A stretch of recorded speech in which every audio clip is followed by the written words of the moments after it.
Husband negative है तो baby negative होगा, सॉरी, हाँ जी, RH नेगेटिव बेबी होगा। ठीक है, मैम ये वो नहीं होता, रिसेसिव ट्रेट नहीं है नेगेटिव वाला, RH वाला, अगर एक अब भी RH इसमें पॉजिटिव होगा तो इसमें आपने एक पॉजिटिव। बात याद रखनी है, अगर तो फर्स्ट प्रेगनेंसी है तो फर्स्ट के अंदर चांसेस होते हैं कि बेबी के अंदर वही ट्रांसफर हो रहा होता है जो फादर का होता है। ठीक है, जब सेकंड ओके प्रेगनेंसी होती है या कंसिक्वेंसेस आ रहे हैं दूसरी वाली प्रेगनेंसी में, तो उसमें ये चेंज हो सकता है। ठीक ओके है, मैम। तो अब ये माइट भी उसकी फर्स्ट, क्योंकि 3 मंथ प्रेग्नेंट पेशेंट है तो इस मीन कि उसने पहली वाली की ही बात की है कि उसकी फर्स्ट प्रेगनेंसी ही है। Okay ma'am. जी, अब नेक्स्ट आपके पास आता है कि pregnant lady came in the first trimester, HB है उसका 12, last HB in the last trimester is 10, diagnosis क्या है? अब देखें फर्स्ट ट्राइमेस्टर के अंदर उसका 12 था, बाद में वो 10 पे चला गया, तो ये नॉर्मल एक फिजियोलॉजिकल फिनोमेना हो रहा होता है जिसमें उसकी HB लास्ट पे जाके ड्रॉप हो जाती है, तो that is normal physiological response. इसमें आपने एज सच कोई एबनॉर्मेलिटी मेंशन नहीं करनी, ठीक है, नॉर्मल फिजियोलॉजिकल चेंज है। नेक्स्ट टाइप्स ऑफ अनीमिया आती हैं, उसमें माइक्रोसिटिक अनीमिया में आपने सबसे इंपॉर्टेंट चीज़ जो पॉइंट पिक करना होता है दैट इज़ कि माइक्रोसिटिक अनीमिया के अंदर आपके पास जो डिक्रीज हो रहा होता है वो आपका क्या हो रहा होता है, MCV। ठीक है, MCV आपका कम हो रहा होता है, 80 से अगर लेस है तो आपके पास आ जाएंगे माइक्रोसिटिक अनीमिया। माइक्रोसिटिक अनीमिया का मैंने आपको एक निमोनिक बताया था, दैट इज सीटा, SITA, सीटा। S for sideroblastic anemia, I for iron deficiency anemia, T for thalassemia, A for anemia of chronic disease। ये चारों टाइप्स के एनीमियाज वो होते हैं जिसके अंदर आपके पास MCV कम हो रहा होता है और उसको हम माइक्रोसिटिक अनीमिया कहते हैं। मोस्ट इंपॉर्टेंट इसमें पूछा जाता है कि thalassaemia is a type of, this is autosomal recessive disorder.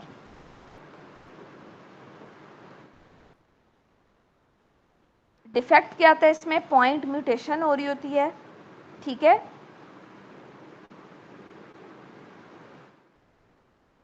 Next important point जो पूछा जाता है, लेड पॉइजनिंग के अंदर क्या फिनोमेना होता है, that is basophilic stippling. Basophilic stippling is the characteristic feature for lead poisoning. और सिड्रोब्लास्टिक के अंदर क्या हो रही होती है, सिड्रोसिस। सिड्रोसिस का मतलब ये कि फेराटिन इंक्रीज हो जाता है उसमें। ठीक है, iron present in its ferrous form in, अब इसका आंसर लिखा हुआ है इधर ट्रांसफेरिन। अब ट्रांसफेरिन मैंने आपको बताया था जहां भी वर्ड ट्रांसफेरिन का आ जाए तो that is involve in transport. Ma'am यहाँ पे हेमोग्लोबिन आएगा ना? हाँ जी, यहाँ पे आना हीमोग्लोबिन। जहां भी वर्ड आपके पास ट्रांसफेरिन का आएगा तो that is responsible for the transport of iron. Iron deficiency के लिए बेस्ट टेस्ट आप क्या कराते हो, सीरम फेरेटिन कराते हैं। ठीक है, अगर सीरम फेरेटिन अकेला मेंशन नहीं है तो serum ferritin plus total iron binding capacity.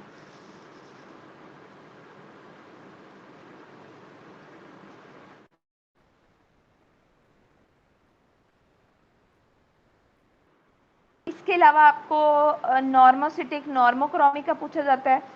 उसमें नॉर्मोसिटिक नॉर्मोक्रोमिक तब होता है अगर पेशेंट रीनल फेलियर का है, रीनल डिजीज है अगर, तो उसके अंदर नॉर्मोक्रोमिक नॉर्मोसिटिक आपके पास अनीमिया आता है। और अगर क्रॉनिक ब्लड लॉस की हिस्ट्री है, chronic, if there is chronic blood loss then the answer will be again normocytic normochromic.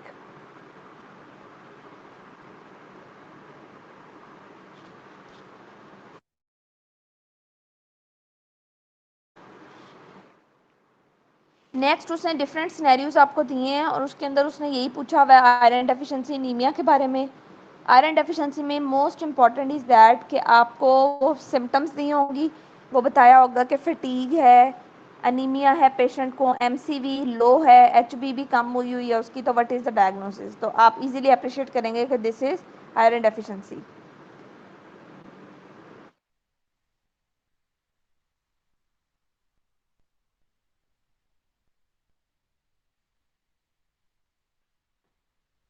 हाँ जी, और दूसरा ये कि सिम्टम भी दी होंगी, फटीगेबिलिटी है, वीकनेस है, पैलर है पेशेंट को, अनीमिया है, ये सारी चीज़ें दी होंगी। ठीक है,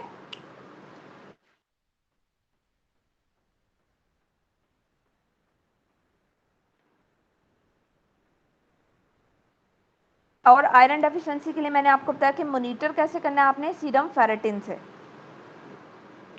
अच्छा, अगर पेशेंट का फेरेटिन इंक्रीज हो रहा है यानी कि सिड्रोसिस हो रही है, तो उसके लिए आयरन चिलेटिंग एजेंट देते हैं। What is the name of that agent? Desferrioxamine. Deferoxamine. Yes, the answer is डेफ्रॉक्सामीन।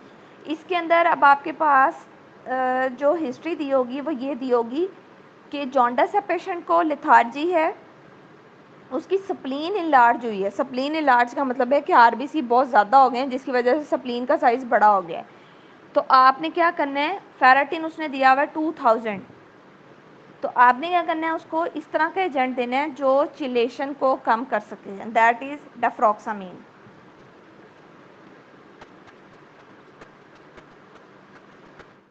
Normal HB जो होता है, दैट इज एडल्ट एचबी, उसके अंदर क्या होती हैं, 2 alpha and 2 beta chain, 2 alpha 2 beta chain. लेकिन आपको मोस्टली पूछा जाता है एचबी एफ के अंदर क्या होती है। तो एफ में आपको मैंने बताया था जी ए, आपने याद रखना है, 2 alpha and 2 gamma, gamma and alpha.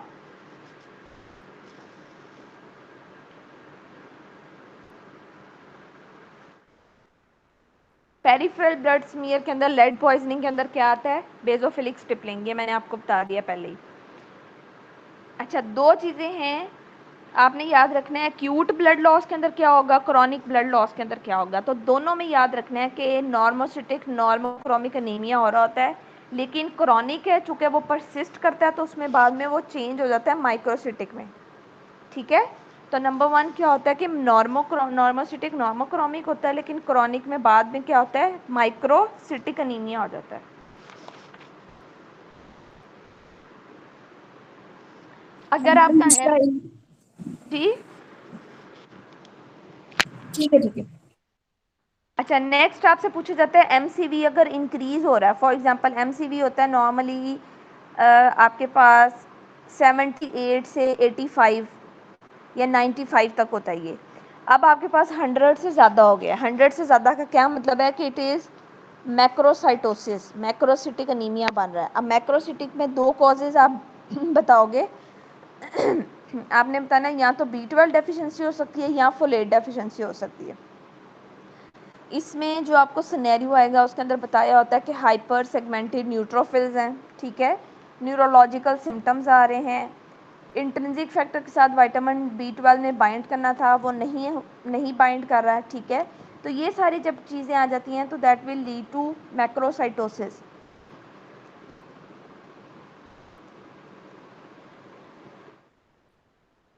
अब इसमें देखें उसने बताया यहाँ पे आपको कि न्यूरोलॉजिकल सिम्टम के अंदर पेरिफेरल सेंसेशन या टिंगलिंग सेंसेशन आएंगी हैंड्स और फीट के अंदर। तो जब वो टिंगलिंग सेंसेशन आ जाएगी तो आपको पता चल जाएगा कि ये B12 है।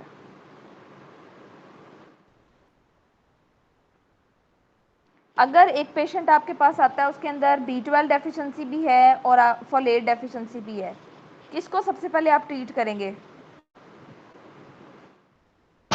B12।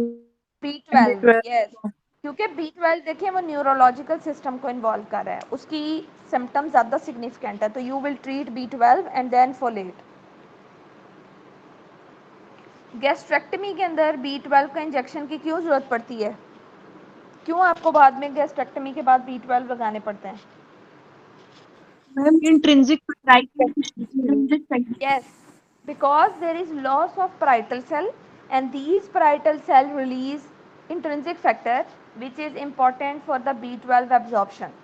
तो अब क्या हो गया कि गैस्ट्रेक्टमी होगी, पैराइटल सेल नहीं है, इंट्रिंसिक फैक्टर नहीं आएगा, तो B12 की एब्जॉर्प्शन नहीं होगी, तो इसलिए आपको एक्सटर्नली B12 के इंजेक्शन लगवाने पड़ते हैं। आईवी B12 एब्जॉर्ब कहाँ होता है? आइलियम में, last part of small intestine. Terminal I B12 को कैरी कौन करता है, इसकी ट्रांसपोर्ट में कौन इन्वॉल्व होता है, तो दैट इज ट्रांसकोबालामीन 2। ट्रांसपोर्ट के अंदर 2 इन्वॉल्व होता है, स्टोर होता है बाय ट्रांसकोबालामीन 1। तो 1 जो है वो स्टोर करेगा, 2 उसको उठा के ब्लड सर्कुलेशन तक लेके जाता है।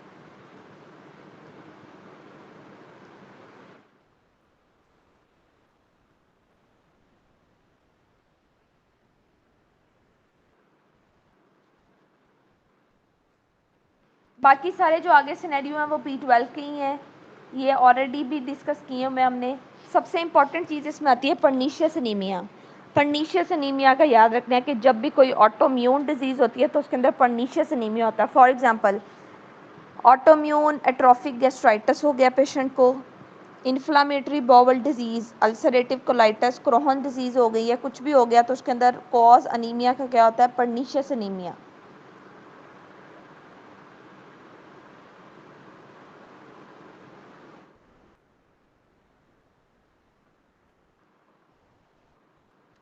नेक्स्ट मेगालोब्लास्टिक एनीमिया है। मेगालोब्लास्टिक में मेंशन किया होगा कि आपका एमसीवी रेज्ड है, ठीक है, और उसके अंदर हाइपर सेगमेंटेड न्यूट्रोफिल्स हैं। ये सारे सिम्टम्स जब दिए होंगे तो आंसर आपका आ जाएगा मेगालोब्लास्टिक एनीमिया। इंट्रिंसिक फैक्टर कहाँ से प्रोड्यूस हो रहा होता है, फ्रॉम द गैस्ट्रिक फंडस। कहाँ से आता है, फंडस से आता है, ठीक है। F stand for factor and F stand for fundus. और कौन से सेल प्रोड्यूस करते हैं, पैराइटल सेल प्रोड्यूस करते हैं। अगर एंटी इंट्रिंसिक फैक्टर एंटीबॉडीज आ गई हैं तो इट मीन कि ये ऑटोम्यून डिजीज़ है, तो उसके अंदर क्या आएगा, पर्नीशियस एनीमिया हो जाता है आपके पास डायग्नोसिस। इसके अलावा G6PD डेफिशिएंसी बहुत इंपॉर्टेंट है, इसके बहुत ज़्यादा सिनेरियोज आते हैं, उसमें यही आपको दिया होता है कि हीमोलिटिक अनीमिया हो रहा है पेशेंट को, मोस्ट कॉमन कॉज होती है G6PD। उसके अंदर आपको ड्रग हिस्ट्री दी होगी, मैंने आपको बताया था कि ड्रग्स मेंशन की होंगी। फॉर एग्जांपल एंटी मलेरियल्स हैं, ठीक है, एंटी मलेरियल्स दी होंगी। उसके अलावा आपको सल्फोनामाइड्स, आइसोनाइजिड, एस्प्रीन, इनकी हिस्ट्री जब दी होगी तो आपको पता चलेगा दिस इज G6PD डेफिशिएंसी। और हिमोलिसिस हो रही है, अगेन इसमें जॉन्डस होगा पेशेंट को, कोला कलर्ड या डार्क कलर्ड यूरिन पास होगा, तो ये सारे सिम्टम्स आ जाएंगे, this is G6PD deficiency.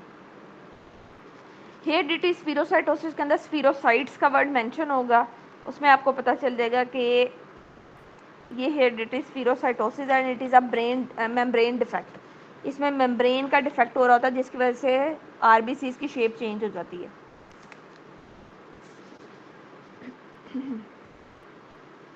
Next important था कि हेप्टोग्लोबिन किसके साथ बाइंड करता है।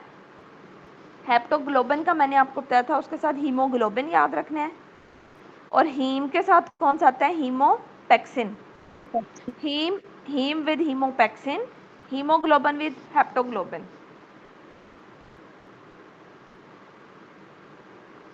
G6PD किस टाइप की डिजीज है, एक्स लिंक्ड रिसेसिव डिजीज है ये।